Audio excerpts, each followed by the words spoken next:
பர்டிகுலரா பெருமைப்படுற ஒரு விஷயமா இந்த வருத்தப்படாத வாலிபர் சங்கம் இருக்கும். அதோட நடிச்சிருக்காவும் எங்களுடைய கவர்மெண்ட் ராஜேஷ் சாருக்கு நிச்சயமா தேங்க்ஸ் சொல்லி அவங்க ஆரம்பிச்சு வச்சிருக்காங்க. அண்ட் அது மாதிரி நான் ஒவ்வொருத்தரா வந்து நானும் கண்டிப்பா தேங்க்ஸ் சொல்லி அவன் இன்னைக்கு சொல்லனா இன்னைக்கு சொல்ல முடியாது. அதுக்கான மேடை தான் இது. அந்த ஆடியோ லான்ச்ல ஆரம்பிக்கும் போது நான் சொன்னேன், இந்த படம் வந்து தமிழ் சினிமாவை அடுத்த கட்டத்துக்கு கொண்டு போற படமானு எனக்கு தெரியாது. ஆனா எங்களை அடுத்த கட்டத்துக்கு இந்த படத்துல நடிச்ச உழைச்ச எல்லாருக்கும் சத்யராஜ் சாரை தவிர்க்கணும். அவருடைய இடம் தனி. அவருக்கு அடுத்த கட்டம்னா எனக்கு தெரியல. அவர் நடிக்கும்பொழுது அந்த படம் வேணா அடுத்த கட்டத்துக்கு போகலாம். அவருக்கு வந்து அப்படி இருக்குமா எனக்கு தெரியல. பட் எஸ்கேப் ஆர்டிஸ்ட்ல இருந்து மதன் சார் ஆகட்டும், எனக்காகட்டும், பொன்ராம் சார் ஆகட்டும், சூரியன் ஆகட்டும், ஸ்ரீதிகா ஆகட்டும், நடிச்ச எல்லாருமே மேபி அதுதான் சிம்பாலிக்கா சொல்லியிருந்தோம்னு நினைக்கிறோம். நாங்க எல்லாருமே ஒரு டீம். இந்த டீம் எல்லாரும் ஒரே ஒரு விஷயத்தை, வெற்றியை மட்டும் நோக்கி உழைச்சு நாங்கெல்லாம் கஷ்டப்பட்டு உழைச்சு ஜெயிச்ச வெற்றிங்கிறதா நாங்க போஸ்டர்ல காலர் தூக்கி விட்டு கொஞ்சம் கம்மியாவும் பேசணும். நான் ஓவரா பேசுறேன் அப்படின்னு ஒரு படம் ஓடிச்சு, ஓவரா பேசுறேன் சொல்றாங்க. வேற விஷயம். அண்ட் இது வந்து பெருமை பேசுற ஒரு மேடையான்னு தெரியல. கஷ்டப்பட்டு நாங்கெல்லாம் உழைச்சோம், நாங்க பெருமை பட்டுக்கணும்னு நினைக்கிறதுக்கான ஒரு மேடை. இதுக்கு உரிமையா இருந்த அத்தனை பேருக்கும் ஏதாவது ஞாபகார்த்தமா ஒன்று இருக்கணும். இதுக்கப்புறம் எல்லாருடைய லைஃப்லயும் பெரிய விஷயம் எது வேணாலும் நடக்கலாம். அந்த வீட்டுல எல்லாத்தையும் பார்க்கும்போது அப்படியே ஒரு ஓரத்துல வந்து வருத்தப்படாத வாலிபர் சங்கம் லோகோ சீட்டையும் பார்க்க சந்தோஷம். நல்ல படம் பண்ணியிருக்கோம் அப்படின்னு அந்த சந்தோஷம் எனக்கு சாகிற வரைக்கும் இருக்கும். வருத்தப்படாத வாலிபர் சங்கம் நிறைய பேர் கேட்டாங்க, கதையே இல்லையே படத்துல, கதையே இல்லையே அப்படின்னு. இந்த படத்துல இது வரைக்கும் சொல்லப்படாத கதையை சொல்லணுங்கிறது பொன்ராம் சார் கதை சொல்லும் போது வந்து கதையா சொல்லல சார், அப்படியே ஒரு ஃப்ளோவா நடக்கிற விஷயங்களை சொல்றேன் அப்படின்னு ஆரம்பிச்சிடலாம். சத்யராஜ் சார் சொன்ன மாதிரி தேட்டருக்கு வர்றவங்க என்டர்டெயின் பண்ணணும் அப்படின்ற ஒரே ஒரு நோக்கம் மட்டும்தான். அதுக்காக மட்டுமே எடுக்கப்பட்ட ஒரு படம். காமெடி படம் வந்து ரொம்ப கஷ்டம் எடுக்கிறது. அண்ட் இன்னும் சின்சியரா இருந்தது. இதுல வந்து டபுள் மீனிங்கான டயலாகோ, யாரும் முகம் சொல்லிக்கிற மாதிரியான விஷயங்களோ, வல்கரான விஷயங்களோ இருக்கக்கூடாது அப்படின்னு சிறப்பை எடுத்துக்கிட்ட டைரக்டர் சார் தான்.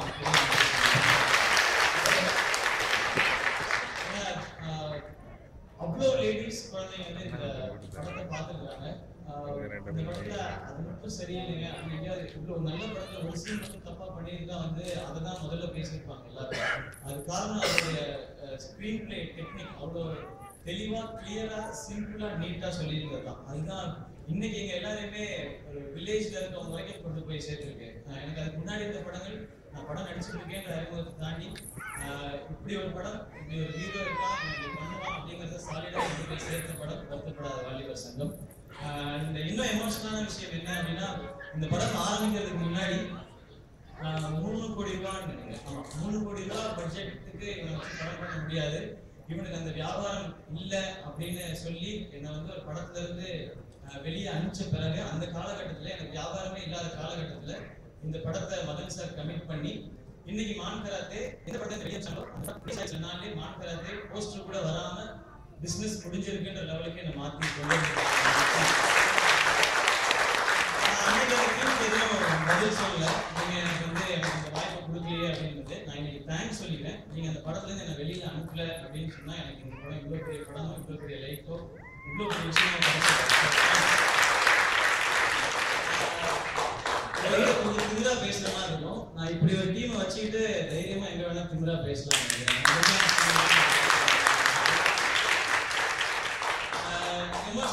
நிறைய மேடைகள் கிடைக்கல, சொல்லப்படுற இடங்கள் எல்லாம் இது கரெக்டா போய் சேரணும், அப்பப்போ பதில் சொல்லி ஆகணும். அண்ட் இப்ப என்ன பேசணும்னா அதை தாண்டி நம்ம பயந்தா மான் கராத்தே மேல இருக்கு. பட் அது கொஞ்சம் கம்மியா இருக்கு. ஏன்னா மதன் சார் இருக்காருன்றதுனால அவர் கரெக்டா வந்து போய் சேர்த்து வேலையை மட்டும் நம்ம பார்த்தா போதும்னு எனக்கு எங்க டீமுக்கே ஃபுல் சப்போர்ட்டா இருக்கும். ஒரு 11 டேஸா கிளைமேக்ஸ் ஷூட் பண்ணிட்டு நைட் வந்து காஸ்ட் அண்ட் க்ரூ எல்லாரும் 6 மணிக்கு அசம்பிள் ஆகி காலையில் 6 மணி வரைக்கும் முடிச்சிருக்கு. எப்படி முடிச்சிருக்கோமோ அதே மாதிரி ஒரு தயாரிப்பாளர், அவருக்கு அங்கே எந்த ஒர்க்குமே கிடையாது, பணம் கொடுத்தா போதுமானது. பட் அதையும் மீறி ஜெயின் சார், மதன் சார் 2 பேருமே வந்து த்ரூ அவுட் ஃபுல்லாக உட்காந்துருக்காங்க. நாங்கள் என்ன கஷ்டப்படுறோம்ன்றதை பார்க்குறாங்க. அண்ட் அதெல்லாம் தாண்டி வருத்தப்படாத வாலிபர் சங்கம் மட்டும் மான் கராத்தே அந்த டீம்ல ஒர்க் பண்ற ஒவ்வொருத்தரையும் அவங்க தெரிஞ்சு வச்சுக்கிறது தான். அவங்க இந்த வருஷம் கேடிபிலா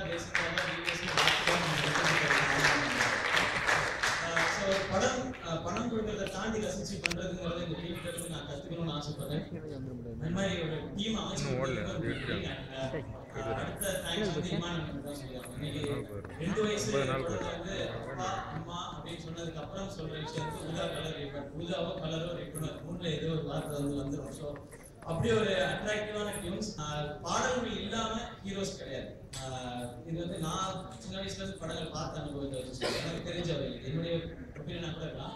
பாடல்கள் ரீச் ஆனாதான் ஒரு ஹீரோ வந்து மக்கள் மனசுல போய் நிற்க முடியும். அதுக்கு வந்து இமான் சாரோட டியூன்ஸ் தான் முக்கியமான காரணம். அண்ட் இன்னொன்று சமீபத்தில் சிங்கப்பூர்ல ஒரே ஒரு எஃப்எம் தான் இருக்கு, பெரிய எஃப்எம். அதுல வந்து இந்த வருஷத்தோட சிறந்த 100 பாடல்கள் வந்து செலக்ட் பண்ணியிருக்காங்க. அதுல வந்து வருத்தப்பட வாலிப சங்கத்தோட எல்லா பாட்டுமே அந்த லிஸ்ட்ல இருக்கு. ஃபோன் பண்ணி சொன்னாங்க இந்த மாதிரி இருக்கு அப்படின்னு. நான் உடனே வந்து இமானுக்கு ஃபோன் பண்ணேன். அவர் வந்து ஓகேப்பா, இது சாதாரண விஷயம் உனக்கு வேணா இது பெருசா இருக்கலாம், எனக்கு வந்து அப்படின்னு சொல்லல. அவர் இட்ஸ் ஓகேப்பா, ரொம்ப சந்தோஷம், ஓகே தம்பி அப்படின்னு சொல்லி கேஷுவலா எடுத்தாங்க. அதுதான் நினைக்கிறேன் அவர் சக்சஸ் காரணம். நாம என்ன சக்சஸ் பண்ணல, தாண்டி ஏதோ பண்ணணும்னு நினைக்கிறது தான் இன்னைக்கு இமான் எவ்வளோ ஹிட்டான சாங்ஸ் கொடுக்கறதுக்கு காரணம்.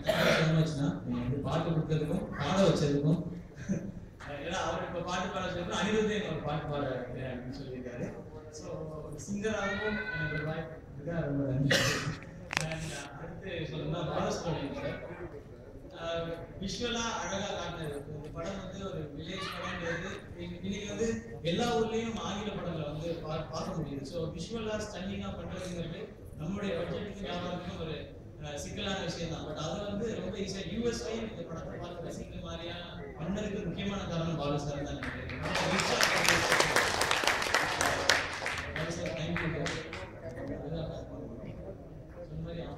சத்யராஜ் சார்லாம் அழகா அவர் கலரே போதும், அப்படின்னா லைட் கூட பண்ணுறாங்க. ஆனா எனக்கே சொல்லி நீங்க கலரா காட்டுற மாதிரி உண்மையில அந்த கலரை நான் மெயின்டைன் பண்ணுறேன். வாரம் 3000 ரூபாய் அவர் பேசி வெளில நினைச்சுக்கிறாங்க எல்லாரையும் இவருக்கு அந்த மாதிரி காட்டிட்டாரு பாலு சார். அதுக்கப்புறம் தினேஷ் மாஸ்டர் இந்த பாட்டுக்கெல்லாம் என்னை வந்து ஆட வச்சது. சரி ஸ்லோவா தான் ஆட வைப்பாரு அப்படின்னு நினைச்சாங்க. ஜாலியா லைட்டா பண்ணாரு. பட் பொண்ணுங்களை இப்படி நான் சாங்ல வந்து கொஞ்சம் குறிச்சிட்டாரு. அப்படின்னு சொல்லி டான்ஸ் இந்த படத்துல இம்ப்ரூவ் பண்ணிருக்கீங்க அப்படின்னு சொல்லி நீங்க மாஸ்டர் முக்கியமான காரணம். டான்ஸ் மாஸ்டர் இன்னும் நல்லா ஆடல, இன்னும் பெட்டரா ஆடணும் என்னோட தெரியும். அடுத்து திரும்ப மாஸ்டரோட ஒர்க் பண்ண இந்த வாட்டி இன்னும் கொஞ்சம் பெட்டரா ஆடுறதுக்கே ஆட மாட்டேங்குது. அடுத்து என்னன்னா இந்த ஆடியே வந்துடுறேன். பிந்து மாதிரி தேங்க்யூ, நீங்க வந்து கெஸ்டோட கான்ஃபிடென்ட்டா பண்ணதுக்கு. நீங்களும் இந்த டீம் மேல கான்ஃபிடன்ஸ் வச்சு தான் வந்தீங்க. ஒன்றாம் சரியாக வந்து படத்தில் வந்து நடிச்சிருக்காங்களே, அவங்க அடுத்தபடி ஹீரோயின் தான் கேட்டாங்க, வேற மாதிரிலாம் கேட்டாங்க. நிறைய பேர் நியூஸ் ஆகிறதெல்லாம் போட்டாங்க. அவங்க கெஸ்ட் ரோல் பண்ண உடனே ஓகே பிந்து மாதிரி லவ் பண்ண ஆரம்பிச்சாரு, ஒய்ஃபை டைவர்ஸ் பண்ண போறாரு, அந்த சாதாரணமாக பேசினாங்க. இல்லை அது யாருக்கு எந்த வருத்தமும்லாம் இல்லை. நல்ல வேலை எனக்கு குழந்தை பிறந்தவங்க தான் இதை பற்றி இல்லைப்பா அதெல்லாம் இல்லைப்பா ஃபேமிலி கரெக்டாக ரொம்ப இருக்கு அப்படின்னு ஒரு சின்ன கெஸ்ட் ரோல் அது அவங்களா பார்த்து முடிவு பண்ணது. அது என் வாழ்க்கையில் ஃபர்ஸ்ட் ரோல் ஆயிருந்து. ஸோ அதுக்கு தேங்க்ஸ். அந்த மாதிரி நியூஸ்ல அதுக்கு காரணமாக இருக்கு.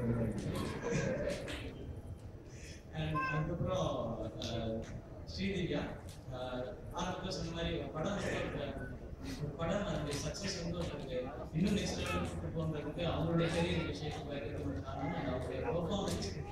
உண்மையிலே சுசீந்திரன் சார் மாதிரி ஒரு நல்ல டைரக்டர் வந்து சூப்பரான டைரக்டர் பார்த்து காசு பண்ணுறாங்க. நிச்சயமா இருக்கு அவங்க பெர்ஃபார்மன்ஸ் தான் காரணம். அவங்களுக்கு தமிழ் தெரியாது, அதெல்லாம் தாண்டி நாங்கள் நடுவில் பேசுகிற டைலாக்லாம் வந்து தமிழில் கேட்டு புரிஞ்சுட்டு அதுக்கேற்ற மாதிரி பெர்ஃபார்ம் பண்ணாங்க. அவங்க பெர்ஃபார்மன்ஸ் இந்த படத்துக்கு இன்னும் பெரிய ப்ளஸ் நினைக்கிறேன். ஸோ தேங்க்யூ நல்லா பண்ணி உங்களுடைய சப்போர்ட். அந்த மாதிரி யாருக்கன் சார் அவர் நிறைய விஷயங்கள் ஷேர் பண்ணார். நான் யாருக்கன் சார் பேசும்போது வரிசைப்பேன், இவ்வளவு ஸ்லோவா ஒருத்தர் பேச முடியுமா அப்படின்னு சொல்லி நான் பார்த்து அவர் பதட்டப்படாம கேஷுவலாவே இருப்பார். அவர் எப்பவுமே அப்படிதான். அந்த மாடு வந்து ஏங்க அந்த துண்டை ஏங்க தூக்கி போடுறீங்க,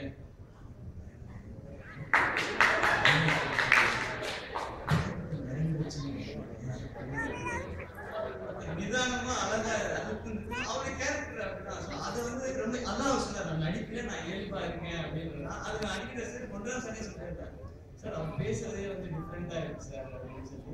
உங்களோட நல்ல எக்ஸ்பீரியன்ஸ் சார், தேங்க்யூ சார். அதுக்கு சாமிநாதன் சார் சொல்ல நிறைய வந்து நான் சேனல்ல இருக்கும் போதே அவரோட நிறைய ஒர்க் பண்ணியிருக்கேன்.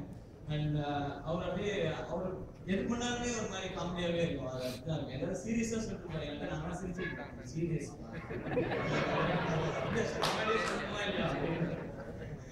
டேமிட்க்கு வந்து எல்லாருமே நந்தபாணி சார் அவருக்கு வந்து ஃபர்ஸ்ட் நான் சாரி கேட்கணும். ஏன்னா ஸ்கிரிப்ட்ல இல்லாத டைலாக் வந்து டைலாக் பேசும்போது ஒரு ஃப்ளோல போட்டேன். நீங்க ஏன் டிபி வந்து பண்ணிக்கிட்டு மாதிரி பதறிக்கிட்டே இருக்காரு. அது வரைக்கும் சிரிச்சு கேட்டே நினைச்சேன். நான் ஒரு செகண்ட் அப்படியே ஜெட் ஆகி அப்புறம் திரும்பிட்டேன். பண்ண முடியுமா? இது ஓகே தான், எழுதிட்டோம், கரெக்டா தானே இருக்கு.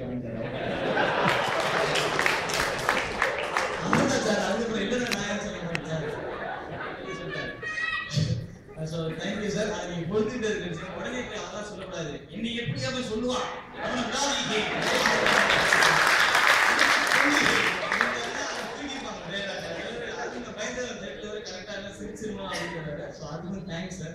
சகிச்சுக்கிட்டதுக்கு நீங்க கூட நடிச்ச எல்லா ஆர்டிஸ்டும் பெரிய thanks. And technicians, art director sir அவருக்கு பெரிய தேங்க்ஸ். அண்ட் எடிட்டர் சார் அவருக்கு பெரிய நன்றி சொல்லணும். எதுக்குன்னா நிறைய டைலாக் தூக்காம வச்சிருக்கேன். ஏன்னா எதை கட் பண்றதுன்னு அவருக்கு தெரியல. ஆக்சுவலா படம் வந்து எனக்கு தெரிஞ்சு ஒரு 3.5 மணி நேரம் இருக்குமா சார்? கூட நீங்க பேசுன அதெல்லாம் கரெக்டா இருப்பா தேவையான அண்ட் எல்லாருக்குமே costume designer Vasuki Bhaskar ma'am அவங்களுக்கு எல்லாருக்குமே நன்றி. Super Subrayan sir first time படத்துல ப்ராஜெக்ட் ஃபைட் பண்ணி முதல்ல சண்டை மாதிரி ஒரு விஷயத்தை பண்ண வச்சது அவர் தான். நிறைய அடியில வாங்கினேன். அப்ப டம்முன்னு சண்டை அடிப்படை தான்ப்பா செய்யும் அப்படின்னா அப்படியே சினிமா ஃபைட் வந்து இது இல்லையா அப்படின்னு சொல்லி நான் பேரை மறந்துட்டேன். சார் 2 பேர் இவங்களே மென்ஷன் பண்ணோம். லதா பாண்டிக்கு அழகா டப்பிங் கொடுத்ததுக்காக. அதுக்கப்புறம் 2 பேர், அதுல ஒருத்தர் ராஜான்னு ஆரம்பத்துல இருந்து எங்க எல்லாருமே ஒரு ப்ராப்பர் சப்போர்ட்னா நீங்க என்ன வேணா பண்ணுங்க, என்ன வேணா பண்ணலாம், நம்மலாம் சேர்ந்து அப்படின்றது இல்லாம இதை இப்படிதான் செய்யணும் அப்படின்னு ப்ராப்பரா ஒரு ப்ரமோஷன் எடுத்துக்கிட்டாலும் சமீபத்துல சொன்னாங்க ஒரு பெரிய ப்ரொடியூசர்ஸ் இருந்து அவருடைய படத்துக்கு அடுத்த ஒரு பெரிய போட்டோ கார்ட்ஸும் போஸ்டும் வந்து வருத்தப்படாத வாலிபர்ஸ் இந்த மாதிரி இருக்கணும் அப்படின்னு சொல்லி சொன்னாங்க. பண்றாங்க. ஸோ அந்த மாதிரி அந்த விஷயத்தை மெனக்கெட்டு செலக்ட் எடுத்து பண்ணது ராஜாண்ணா. பெரிய சப்போர்ட் கிரியேட்டிவ் ப்ரொடியூசர் அண்ட் எங்களுக்கு பெரிய சப்போர்ட், எனக்கு பர்சனலா ரொம்ப பெரிய சப்போர்ட். ஸோ அவருக்கும் பெரிய தேங்க்ஸ். அண்ட் இப்போ முக்கியமாக ஒரு தொழில் பேசியாலும் அவர் தான் கோடி +2. இந்த படத்துக்கு முன்னாடி கேரக்டர் மட்டும்தான் கோடியா இருந்துச்சு. இந்த விவிஎஸ் வந்ததுக்கு அப்புறம் அது தப்பே கிடையாது. அவர் வந்து இன்னைக்கு எவ்வளவு சம்பளம் ஒரு நாளைக்கு அவர் கொடுத்தாலும் தகும். ஏன்னா அதுக்கு உழைக்கக்கூடிய ஒரு அவர்கிட்ட இருந்து எப்பனாலும் உழைக்கணும். ஒரு காமெடியன்களை வந்து சிரிக்க வச்சுட்டே இருக்கணுங்கிறத 100% நம்பி அதை மட்டுமே செய்யணும்னு நினைக்கிற சூரியனை நான் பக்கத்துல இருந்து பார்த்துருக்கேன். இப்போ மனமுகத்தி பறவையில இருந்து எங்க 2 பேருக்குள்ள ஒரு பயங்கரமான கெமிஸ்ட்ரி. அது வந்து அது எப்பவுமே இருக்கும். அது திரும்ப அடுத்த படம் பண்ணும்போது இருக்கும் அது நிச்சயமா. ஏன்னா அவரை நான் நம்புறேன், என்ன அவர் நம்புறாரு. நான் வீட்டுல கூட அடிப்பான்ல அதுக்கு போமான்றது தெரியல. சூரியனோட சப்போர்ட் ரொம்ப பெருசு. நம்ம ஒண்ணு இதுதான் பண்ண போறோம் சீன்ல அப்படின்னு டைரக்டர் சார் சொன்ன பிறகு அந்த கிவ் அண்ட் டேக் இல்லைன்னா ஒண்ணுமே பண்ண. அதுவும் எனக்கு வந்து நான் ஒவ்வொரு படமா தான் கத்துட்டு வரேன் விஷயங்களை.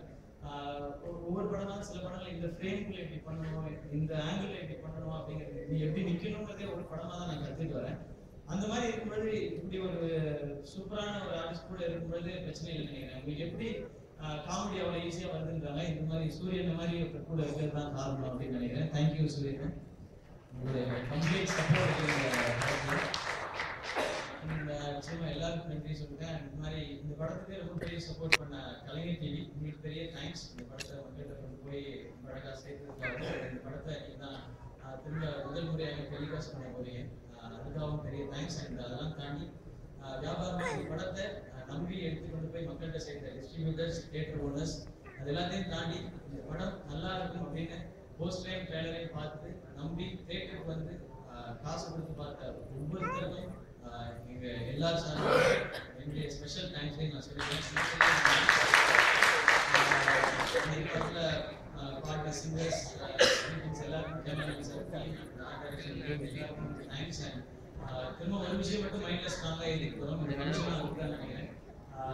வெற்றின்றது இதோட இல்லை, தாண்டி ஏதாவது பண்ணணும் அப்படின்னா அந்த பயத்தோட இங்க கிளம்புறோம். பட் இந்த எஸ்பி பாடி டீம்ல இருந்து எங்களுடைய கம்பெனில இருந்து அடுத்து மான்கராத்தே வரும். அது வந்து பிபிஎஸ் தாண்டி ஒரு பெரிய படம் அப்படி நினைச்சு பண்ணல, ஒரு நல்ல படம் பண்ணணும், திரும்பவும் எல்லாரும் திருப்திப்படுத்தணும்ன்ற ஒரு இன்டென்ஷன்.